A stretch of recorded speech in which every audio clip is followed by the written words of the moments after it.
Hi, I'm Mark. Are you scared to speak English? Don't worry. Today we teach you 10 phrases that will make you feel confident in any conversation. I'm Aurelia. Download the free PDF in the description, subscribe, and let's start. Here we go. First, let's talk about something real. Many English learners are afraid to speak. Why? Because they think they need to be perfect. But here's the secret. Nobody is perfect. Nobody. That's so true. I make mistakes every day, and Mark does too, right? All the time. The problem is not the mistakes. The problem is staying silent.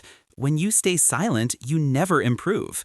When you speak, even with mistakes, you get better. So today, we're learning 10 phrases that help you feel more comfortable speaking. These phrases are simple, they're practical, and they work in real situations. Before we meet our guests, let me ask you something. When was the last time you tried to speak English and felt nervous? Probably yesterday.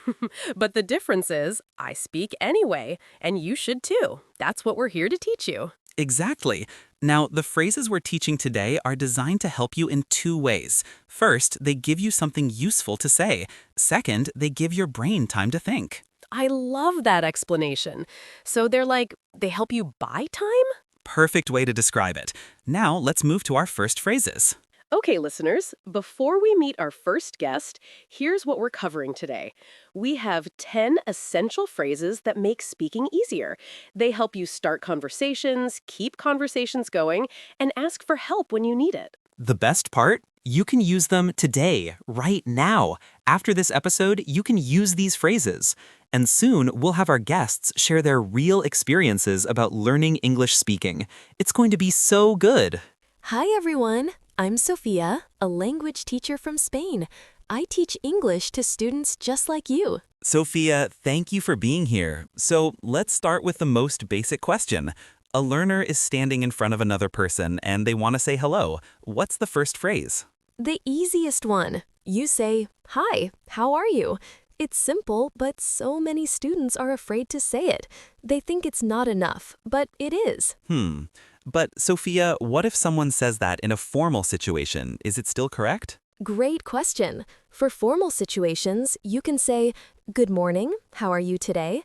Or, "Hello, it's nice to meet you." These are more professional, but the basic idea is the same. Now, after someone answers your first question, what's the next phrase? You don't want to just say hi and then stand there silently. Right. You say, "Where are you from?" Or, "What do you do?" These questions keep the conversation moving forward. The person answers, and then you have something to talk about. That makes sense. So these phrases are like tools to start conversations. Can you give me an example of a full conversation using these phrases? Of course. Imagine we're meeting at a coffee shop. I say, "Hi, how are you?" You say, "I'm good, thanks. How about you?" Then I ask, "What do you do?" And you answer, "I'm a student. I study English." See? The conversation is flowing. Beautiful. That sounds natural. So the key is to use these phrases and then actually listen to the answer. Exactly. And don't be afraid if you don't understand everything. You can say, "Can you repeat that, please?" Or, "Sorry, can you speak more slowly?" These phrases are your friends. Okay, so from Sofia, we learned phrases for starting conversations. We have, "Hi, how are you?" for casual situations. "Hello, it's nice to meet you" for formal situations. And questions like, "Where are you from?" and "What do you do?" And remember Sophia's tip? If you don't understand, you can ask them to repeat or speak more slowly. That's not rude, that's smart. Absolutely. Now we have more phrases coming. Our next guest is going to teach us how to keep conversations going when things get awkward. Hey everyone, I'm James, and I'm from Canada. I've been learning Spanish and Japanese, so I understand how scary it is to speak a new language. James, welcome. So you know the feeling. Now, let's say someone asks me about my job and I answer, but then there's silence. It's awkward. What do I do? This happens to everyone. The phrase you use is, "And what about you?" It's simple, but it works perfectly. You answer their question, and then you turn it back to them. The conversation keeps going. So it's like a back and forth game? Exactly. It's like a tennis match. They hit the ball to you, you hit it back. You never stop. And what about you is the phrase that keeps the ball in the air. I love that. Now, what if I want to tell them something more interesting about myself? What if just answering isn't enough? Good question. You can use the phrase, I really enjoy, followed by what you love. For example, I really enjoy reading books, or I really enjoy traveling. This tells the other person about your interests, not just your job. And then they usually ask you about those interests? Absolutely. You've just opened a door. They want to know more. This phrase gives you confidence because you're talking about something you love, and that comes through in your voice. That's brilliant. So the formula is answer their question, ask about them, and maybe add something you enjoy. Is that right? You got it. And if you need to think for a moment, you can use the phrase, let me think, or that's a good question. These phrases give your brain time to prepare the answer. From James, we learned that conversations are like back and forth exchanges. You use "and what about you" to keep things going. You use "I really enjoy" to talk about your interests. And you use phrases like "let me think" when you need time. These are the phrases that make you sound natural and confident.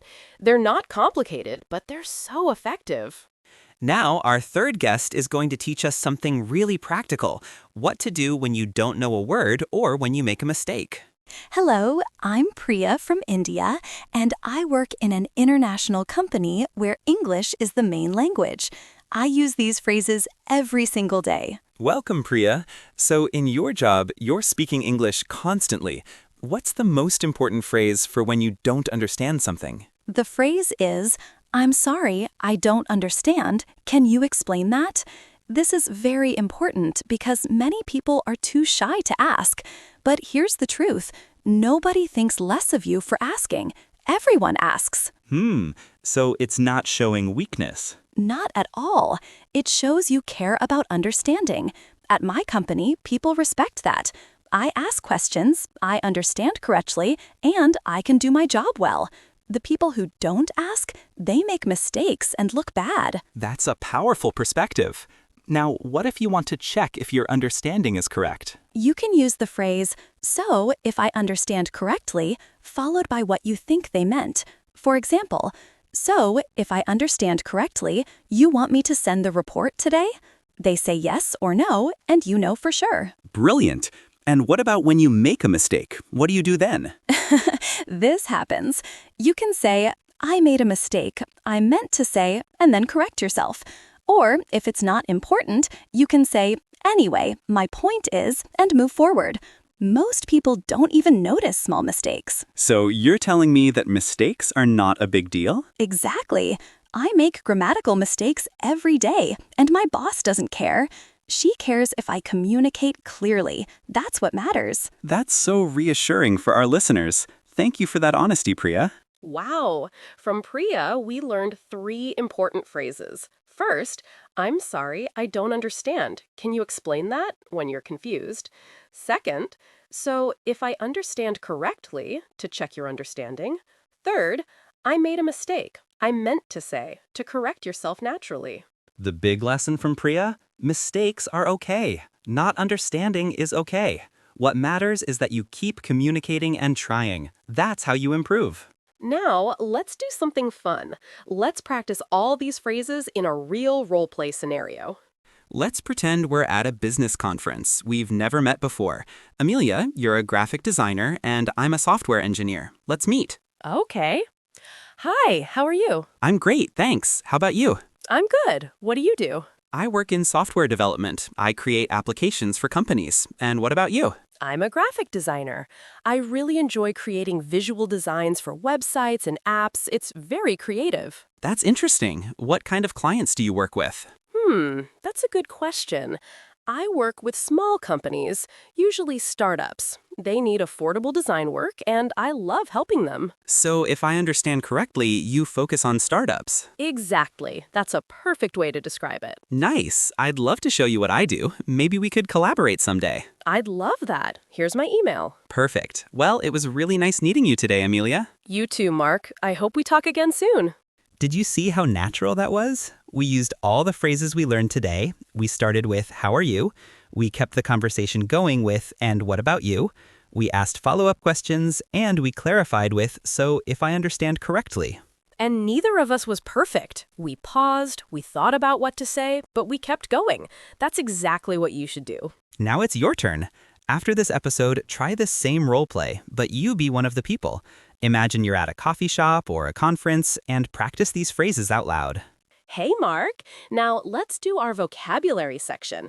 I'm going to say some key words from today, and you explain them. Ready? Ready, but first you have to pick a funny accent for me. Just kidding. Let's start with the first word, communicate. Communicate means to share information or ideas with other people. For example, when I speak English, I communicate my thoughts. It's a really important word for language learners. Nice. Next word, formally. What does that mean? Formally means in an official or professional way. For example, in a job interview, you should speak formally. It's the opposite of casual or relaxed. Got it. Now, what about the word mistake? A mistake is something you do wrong. But here's the positive side. Mistakes are how we learn. For example, I made a mistake in my sentence, but now I know the correct way. I like that. And clarify? To clarify means to make something clear or easier to understand. For example, can you clarify what you mean? It's when you ask someone to explain more clearly. Perfect. Two more. What about confidence? Confidence is the feeling of being sure about yourself. For example, when you practice speaking, your confidence grows. It's what we want to build for all our listeners. Beautiful. Last one. Collaborate. To collaborate means to work together with other people. For example, two designers collaborate to create an amazing website. It's teamwork. Excellent vocabulary today, Amelia. All right, listeners, let's recap what we covered today. We learned 10 essential phrases for speaking English confidently. Starting conversations with, "Hi, how are you?" and "What do you do?" Keeping conversations going with, "And what about you?" and "I really enjoy." And when things get tricky, asking for help with, "I'm sorry, I don't understand," and clarifying with, "So if I understand correctly." We learned from Sofia that conversations are simple exchanges. We learned from James that back and forth is key. And we learned from Priya that mistakes are not the enemy. Speaking English is not about being perfect. It's about being brave. Now here's your homework. Write 3 sentences in the comments section about a conversation you want to have in English. Maybe you want to talk to someone at work, or make a new friend, or order food at a restaurant. Tell us what conversation you want to practice. And don't forget, download the free PDF in the description and the first comment. It has all 10 phrases, example sentences, and practice activities. Print it, take it with you, and use it. Subscribe to this channel so you don't miss day 2. Tomorrow, we're going to teach you phrases for real situations like ordering at a restaurant, asking for directions, and making phone calls. It's going to be practical and so useful. Click that thumbs up button if you found this helpful. Every like helps us reach more English learners who want to speak confidently. Thank you to our amazing guests today, Sofia, James, and Priya. Your experiences helped so many people. And thank you to you, our listener, for spending these 12 minutes with us. You're already on your way to speaking English confidently. We'll see you tomorrow for day 2. Keep practicing, don't be shy, and remember, everyone starts somewhere. We'll talk to you soon. Bye, everyone. goodbye.